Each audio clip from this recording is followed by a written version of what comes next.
Assalamualaikum puan dan tuan. Anda berjumpa kembali dengan saya Profesor Suteki di channel yang radikal, ramah, terdidik, dan berakal. Puan dan tuan dijamin tidak akan merugi mengikuti channel ini, maka jangan lupa untuk subscribe, like, comment, and share. Assalamualaikum warahmatullahi wabarakatuh. Hamidalillah wa mushollan ala rasulillah. La khawla wa la quwwata illa billah. Pemirsa netizen Pusat Kajian Analisis Data yang senantiasa dirahmati Allah Subhanahu wa taala. Alhamdulillah, kita berjumpa lagi dalam sebuah kesempatan diskusi perspektif Ahad 21 Agustus 2022. Selama kurang lebih 1,5 jam ke depan, kita akan dibersamai oleh pembicara yang saya kira kompetensinya tidak diragukan lagi. Beliau adalah Profesor Dr. Suteki Sarjana Hukum Master Humaniora. Kasus Sambo Pak Gunung Es reformasi Polri perlukah? Kasus Sambo disorot luar biasa dan Pak Gunung Es problem hukum di dalam internal Polri. Masa depan penegakan hukum nampaknya akan ditentukan pada penanganan kasus Sambo secara transparan dan akuntabel, ditambah presisi sebagaimana yang berulang kali disampaikan oleh Kapolri. Tentu bukan saja pada fokus pidana pembunuhan berencana yang sangat ditunggu publik, arah ke depan seperti apa putusan pengadilan terhadap pembunuhan berencana yang dilakukan oleh Verdi Sambo, dan sudah ditetapkan 5 orang tersangka, yang terakhir adalah Putri Chandrawati, melainkan juga pidana lain sebagai impact dari keberadaan kewenangan Verdi Sambo sebagai Kadif Propam dan Satgasus, dan tentu saja yang sekarang ini banyak diperbincangkan publik dengan apa yang disebut dengan Kaisar Sambo. Berbagai wacana tentang restrukturisasi Polri atau reformasi Polri nampaknya mengemuka ke depan publik sebagai bentuk refleksi terhadap kasus hukum Sambo yang nampaknya berjalan mengandung satu persoalan yang struktural dan sistemik, karena ini menyangkut struktur dan fungsi keberadaan Kepolisian Republik Indonesia yang sangat ditunggu seperti apa ke depan, perbaikan-perbaikan internal di dalam tubuh Kepolisian Republik Indonesia. Baik, untuk awal kita akan mencoba mendiskusikan ini dengan Profesor kita, Profesor Radikal, ramah, terdidik, dan berakal. Assalamualaikum warahmatullahi wabarakatuh, Prof. Waalaikumsalam Suteki. warahmatullahi wabarakatuh. Ya, Prof.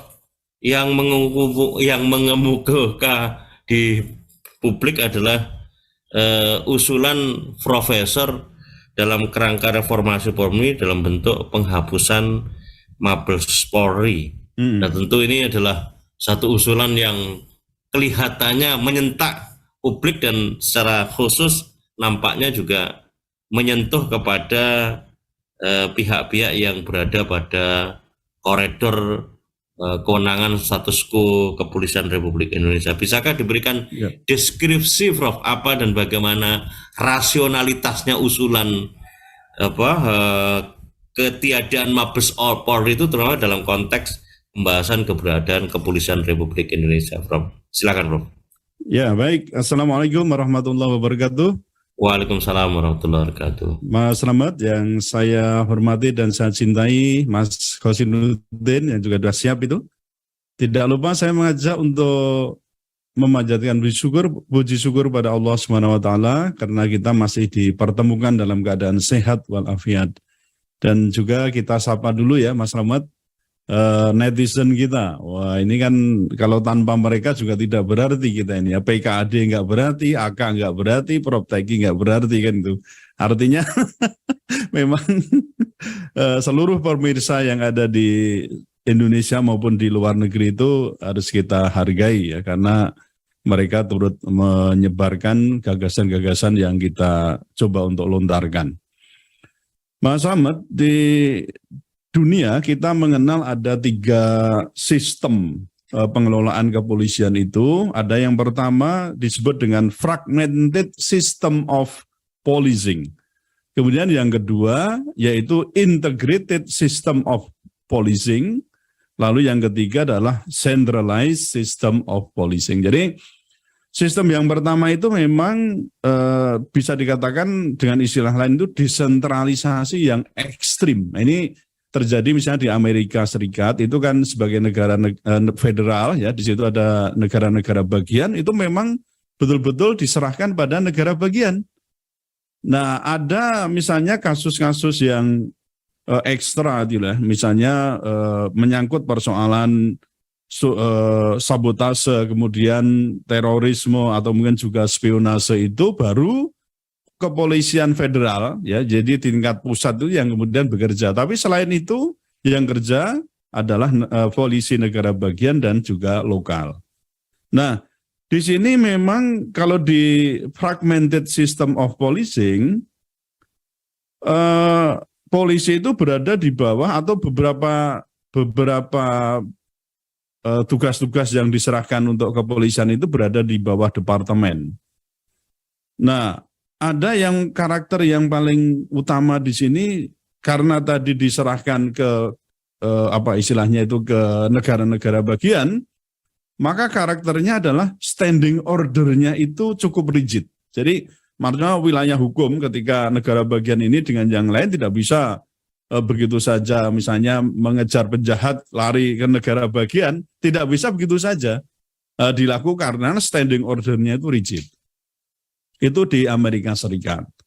Nah, kemudian yang kedua adalah integrated system of policing. Itu terjadi diberlakukan di Jepang ya. Ini jadi contohnya jelas ya. Yang pertama tadi Amerika Serikat, yang kedua ini Jepang, itu juga sebagai negara kepulauan tapi bentuknya adalah kerajaan ya, kita tahu di situ.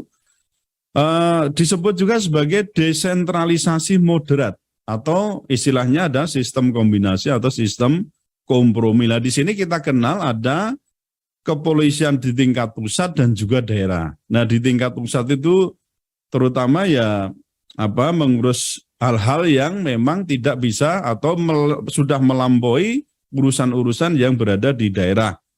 Nah, jadi dalam hal ini itu juga sama, standing order-nya itu rigid. Artinya standing order itu kewenangan ya, kewenangan melakukan penyelidikan, penyidikan itu antar daerah rigid, tidak bisa saling bertukar gitu loh ya. Nah, kemudian yang ketiga ini adalah centralized system of policing. Itu contohnya di Indonesia ya. Di Indonesia itu ada Mabes, ada Polda, ada Polres. Sifatnya centralized. Jadi tidak ada dikenal polisi daerah, nggak ada. Maksudnya polisi daerah itu adalah sebenarnya juga polisi pusat yang diperbantukan atau ditempatkan di daerah. Jadi komandonya itu jelas ya, itu dari pusat. Nah, dalam hal ini bicara tentang tentang standing order ya. Saya paling membedakan di sini standing order untuk penanganan sebuah kasus itu standing ordernya tidak rigid. Sebenarnya ini jadi di model centralized system of policing itu penanganan kasus itu bisa kerjasama. Misalnya ada kasus yang lintas Polda, ini sebenarnya sudah diatur, sudah bisa kerjasama antara Polda yang satu dengan Polda yang lain. Jadi tidak ada kemudian, ini kalau lintas gimana kesulitan, enggak. Nah, cuma yang perlu saya sampaikan di sini, yang terkait dengan model yang kita pakai yaitu centralized system of policing itu memiliki banyak kelemahan Mas ya, terutama nanti akan kita kaitkan dengan kejadian yang sekarang. Kekurangan yang ada itu misalnya cenderung berpihak pada penguasa ya, ini karena centralized tadi ya. Kemudian yang kedua,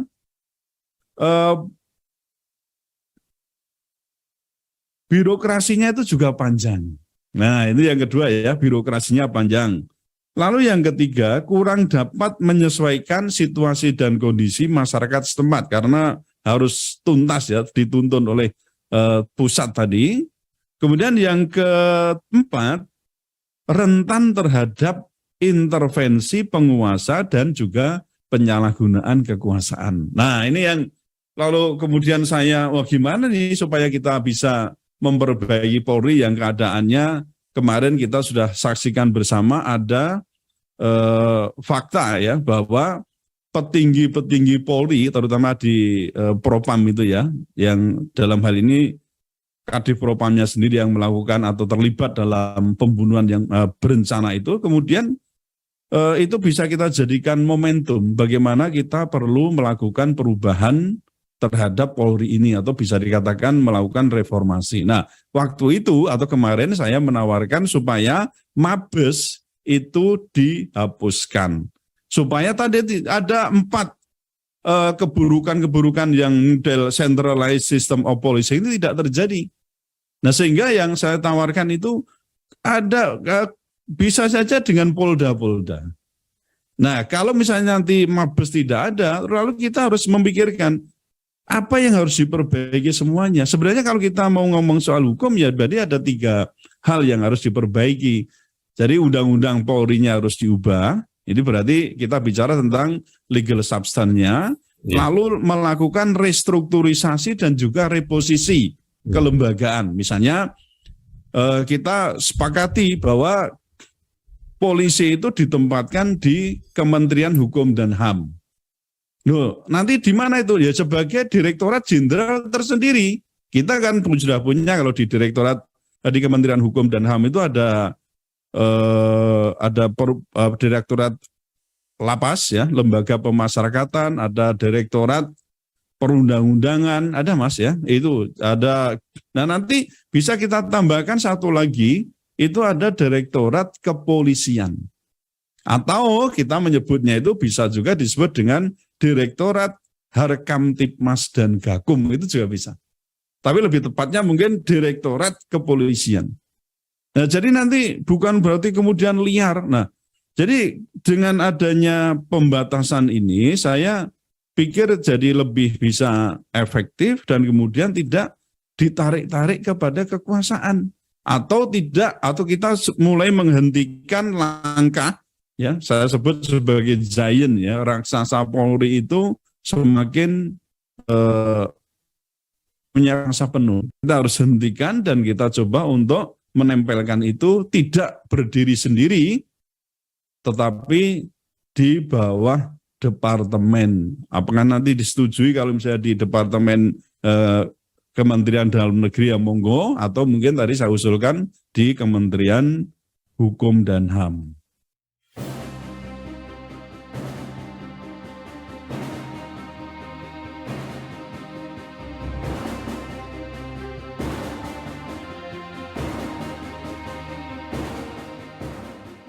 Nah, jadi soal kemudian mengenai siapa nanti yang akan mewakili kalau ada urusan ke luar negeri itu gampang ya. Apakah itu menterinya atau mungkin direktur jenderalnya itu bisa semua bisa dipikir. Lalu anggarannya gimana? Karena sudah masuk di kementerian ya sudah berarti ikut dianggar berdiri sendiri semua yang masuk keluar direktur kepolisian harus terpantau, tidak liar, tidak sama sekali tidak terpantau. Nah itu gagasan saya begitu Mas. Ya, artinya dari penjelasan Prof. Sutiki sudah terjawab karena kemarin 2 hal yang krusial yang dipertanyakan berkaitan akses terhadap APBN karena struktur atasnya harus ada pengampunya. Jadi Prof. Sutiki tadi menyampaikan kan itu kalau sudah diindukkan ke kementerian berarti kan usulan anggaran pendapatan belanja negaranya kan bisa diakses melalui kementerian yang menaungi. Atau itu. Yang kedua terkait dengan hubungan Interpol ya, polisi dengan luar negeri. Ya tergantung sekarang kewenangan yang di atas yang mengampu kepada keberadaan struktur kepolisian itu. Kira-kira seperti itu. Prof, kalau secara spesifik berkaitan dengan kasus itu sendiri, tawaran itu seperti apa korelasinya Prof dengan kasus yang sekarang yang nampaknya kan 83 orang yang diperiksa itu dan ini lintas dari berbagai lintas markas kepolisian kan, ada yang dari daerah, ada yang di Mabes Polri, ada yang di resort Polresta ya. Seperti apa, Prof? Anda melihatnya, Prof? Artinya nyambung sudah enggak dengan kasus yang sekarang ini yang menunjukkan memang begitu struktural dan sistemiknya persoalan yang dihadapi yang ditampakkan dari kasus Sambo ini, Prof. Ya, Usulan jadi Anda. karena tadi sentralistik tadi ya, maka model komando dalam pekerjaan itu kan jelas bisa kita lihat, Mas.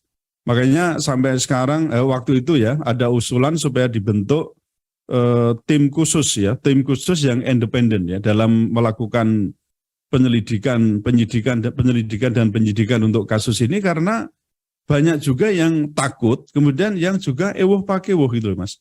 Ewuh pakewuh dan takut.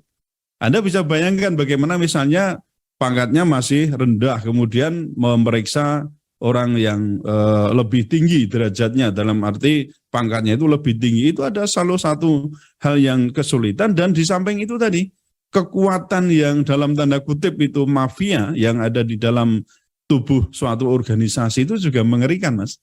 Jadi kenapa saya juga miris juga ya mendengar pernyataan dari pengacara keluarga Joshua itu ya Mas ya, Mas Komarudin, itu ngeri juga ini. Ternyata persoalan itu kompleks sekali. Ketika misalnya suatu organisasi itu di dalamnya ada, yaitu yang istilahnya itu mabes dalam mabes itulah ya. Jadi kalau saya melesetkan sedikit kan, mabes itu ada mafia besar ya di dalamnya itu ya, itu juga bukan masalah yang rahasia lagi, jadi sudah terungkap itu. Nah, ketika ada itu maka dan ditambah dengan sistem komando, ditambah dengan jaringan yang sangat kuat, itu menimbulkan kesulitan tersendiri di dalam pengungkapan sebuah kasus. Maka ada usulan supaya dibentuk tim khusus yang sifatnya independen di dalam pemeriksaan ini. Nah, kemarin juga kita lihat juga keluhan dari pengacara keluarga Brigadir Joshua itu kan, kenapa ini dalam hal ini kok Presiden tidak segera nanggapi untuk dibentuk tim khusus yang independen. Nah, itu mungkin masih jadi pekerjaan lagi supaya saya bisa mengatakan ada multiplier effect ya di dalam dari kasus Verdi Sambo ini terhadap ada dugaan-dugaan lain yang ini sudah beredar luas ini ya Mas, dari opposite itu, dari macam-macam lah, dari pengacara, dari ini ada kemungkinan ada tindakan-tindakan pidana lain yang ada di dalamnya. Yang paling kita kenal di situ ada, katanya ini ya, saya belum tahu buktinya, tapi persoalan judi online itu ternyata juga melibatkan banyak, bahkan Kapolda, bukan banyak itu berarti lebih dari satu. Kemudian juga beberapa petinggi-petinggi. Nah ini kalau ini benar, waduh, betul-betul bahwa kasus Verdi Sambo ini atau terbunuhnya Brigadir Joshua itu betul-betul menjadi ini kotak Pandora terbuka.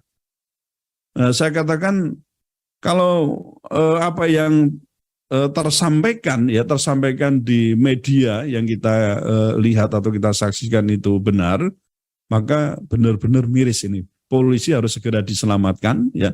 Kita harus menyelamatkan polisi dengan cara segera melakukan reformasi, baik di tingkat peraturan perundang-undangannya, restrukturisasi dan reposisi kelembagaannya, maupun yang ketiga adalah persoalan kultur hukum. Jadi membangun kultur hukum kepolisian yang memang betul-betul bisa menjalankan tiga fungsi itu, pelayanan, pengayoman, dan pengayoman masyarakat. Kemudian yang kedua adalah Harkamtipmas, jadi memelihara ketertiban keamanan masyarakat, dan yang ketiga penegakan hukum. Itu Mas Slamet.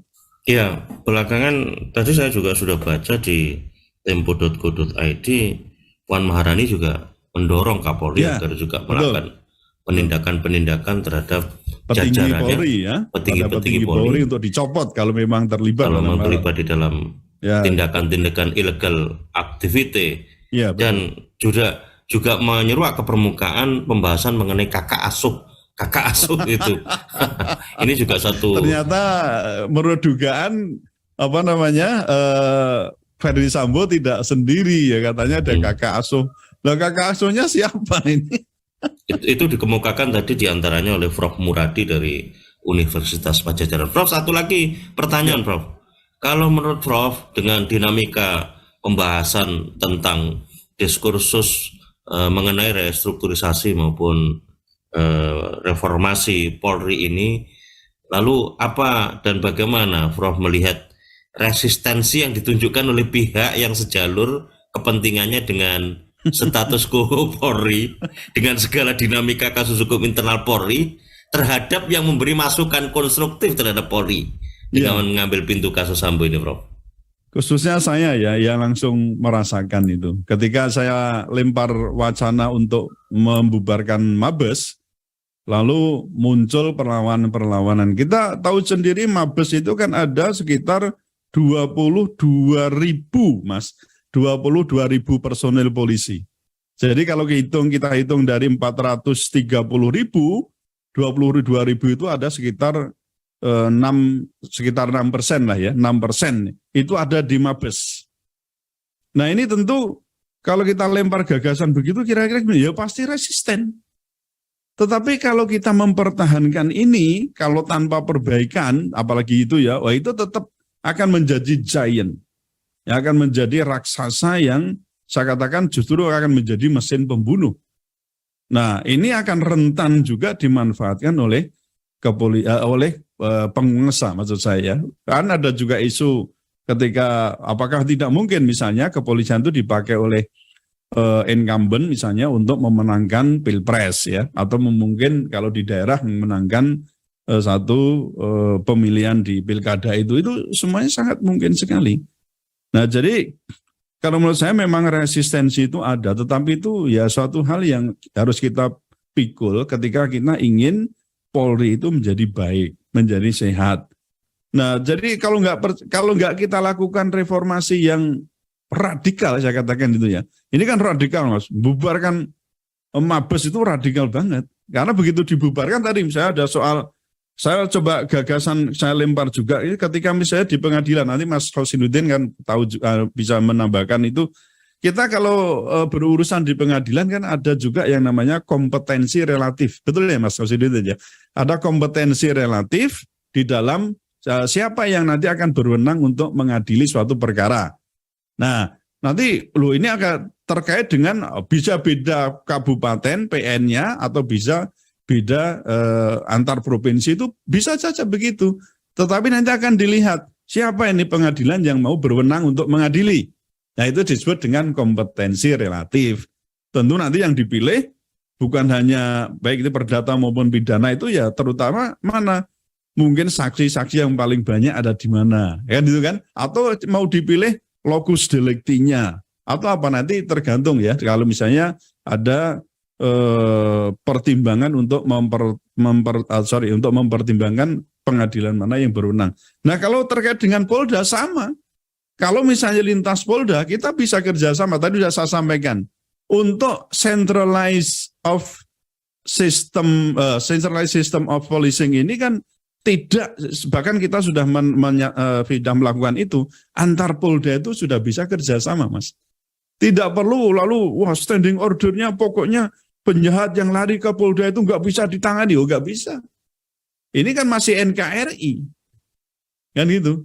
Nah, jadi kembali ke pertanyaan tadi, resistensi itu jelas ada, tetapi kita harus tetap melakukan reformasi polisi secara radikal. Dan mau apa tidak? Kuncinya di sini adalah presiden. Kalau presidennya mau, gitu ya, lo dengan mengubah undang-undang atau mungkin dengan untuk struktur organisasi bisa dengan kepres itu, saya kira sudah gampang kok itu dilakukan. Atau kalau mendesak bikin perpu, ya Mas Hosinuddin, perpu itu semalam jadi. Jadi nggak ada kesulitan lah kalau mau. Tapi kalau tidak mau untuk melakukan perbaikan ya saya sendiri pesimis, meskipun DPR sendiri ya tadi Mas Slamet sudah mengatakan kalau Mbak Puan Maharani juga mendorong supaya petinggi-petinggi Polri yang terlibat dalam kasus-kasus ya atau tindakan ilegal atau tindakan pidana itu dicopot. Ini nggak ada artinya ketika misalnya presiden yang membawai langsung polisi tidak mau segera melakukan reformasi birokrasi terutama ya di kepolisian itu. Ya, terima kasih Prof. Suteki. Ditahan dulu. Memang kalau bicara political will ya tergantung presiden punya kemauan atau tidak. Apalagi soal Perpu kan sebetulnya tinggal menyatakan apakah ini keadaan darurat atau tidak. Iya, darurat ini. Ini keadaan darurat, Mas. Kalau soal SDM kan bisa dikonversikan dari Mabes Betul. ke Polda. Jadi misalnya kita benar-benar mau membubarkan Mabes itu tinggal mendelivery ke Polda-Polda, selesai itu. Dan tinggal renumerasi aja kan, kira-kira seperti itu. Ya. Dari sisi SDM. Silakan memberikan poin preview dan closing statementnya masing-masing kira-kira 3 menitan lah. Silakan Prof. Suteki, dari Prof. Suteki, silakan Prof. Ya, saya sudah menyimak dari berbagai narasumber tadi. Ada yang terakhir tadi Mas Asari Usman, kemudian juga Mas Hosinuddin dan Bang Refli Harun. Saya kira semua pembicara di sini sepakat ya bahwa kita sepakat untuk kita melakukan reformasi kepolisian. Itu kita sepakat. Nah, cuma harus dimulai dari mana? Nah, ternyata tadi Bang Refli sudah mengatakan itu harus dimulai dari sisi konstitusi. Nah, kita juga harus berpikir bahwa konstitusi itu bukan harga mati gitu ya. Jadi bukan harga mati. Lawang sudah diubah aja 4 kali kok, ya kan? 4 tahap Mas.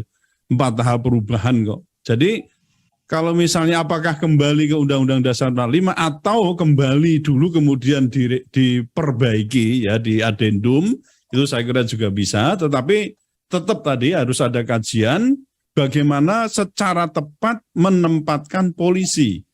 Yang jelas kita harus berusaha untuk menjauhkan atau tidak menempatkan polisi itu sebagai alat kekuasaan politik.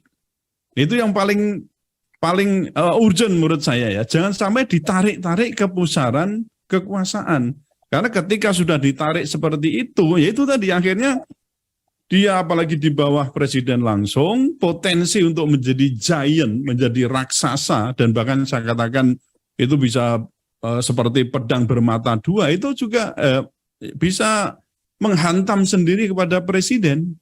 Jadi saya katakan itu bisa menjadi, ya gampangnya itu seperti membesarkan anak macan sebenarnya. Jadi suatu saat itu bisa berakot dewe gitu loh ya. Jadi ini harus hati-hati di sini. Jangan sampai kekuasaan begitu sangat besar, kemudian nanti mengarah pada abuse of power. Wah, ini berbahaya.